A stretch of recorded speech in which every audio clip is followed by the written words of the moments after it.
Hello everyone, আসসালামু আলাইকুম। তোমরা সবাই কেমন আছো? আজকে আমার মডেল হিসেবে দ্বিতীয় দিন। আমার টাইম ছিল 12টার সময়, কিন্তু ওই যে বাড়ির সমস্ত কাজ কমপ্লিট করে যেতে গিয়ে অনেকটাই দেরি হয়ে গেছিল। আর এসে দেখি দিদি তো পুরো প্রিপারেশন নিয়ে নিয়েছে আমাকে সাজানোর জন্য।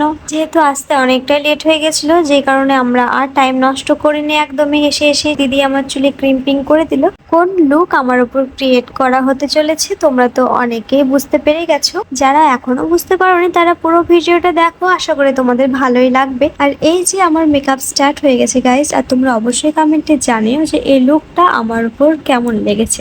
দিদির মেকআপ নিয়ে কোনো কথাই হবে না, এত সুন্দর ফিনিশিং আর এত গ্লো করছিল মেকআপটা, মানে আমি নিজেই নিজের প্রেমে পড়ে গেছিলাম গাইস। তোমরা আমার লাস্ট ফিনিশিং দেখলেই বুঝতে পারবে যে মেকআপটা আসলে কতটা সুন্দর হয়েছিল। তোমরা তোমাদের বিশেষ দিনে নিজেকে সুন্দর করে সাজানোর জন্য দিদিকে বুক করতে পারো। আমি আশা করি তোমরা নিরাশ হবে না। এই যে তোমরা দেখতে পাচ্ছ আমার ফাইনাল লুক কতটা সুন্দর হয়েছে আর কতটা স্মুথ। আর দিদি যে শুধু মেকআপ পারে এমনটা নয়, খুব সুন্দর কলকাও করতে পারে। এমনকি গাছ কোটও তোমরা তোমাদের নিজেদের মনের মতো করে কাস্টমাইজ করে নিতে পারো। আর তোমরা যদি চাও দিদির হাতের কলকা কতটা সুন্দর সেটা দেখতে, তাহলে অবশ্যই কমেন্টে জানিও, তাহলে নেক্সট ভিডিওতে সেটা শেয়ার করব। আর এই যে তোমরা দেখতেই পাচ্ছ আমার মেকআপটা কত গ্লো করছে। তোমরা দিদির হাতের আমার উপর কোন লুকটা দেখতে চাও সেটা অবশ্যই কমেন্টে জানিও। আর এই ভিডিওটা তোমাদের কেমন লেগেছে অবশ্যই কমেন্টে জানিও। আজকে ভিডিওটা এই পর্যন্ত, টাটা।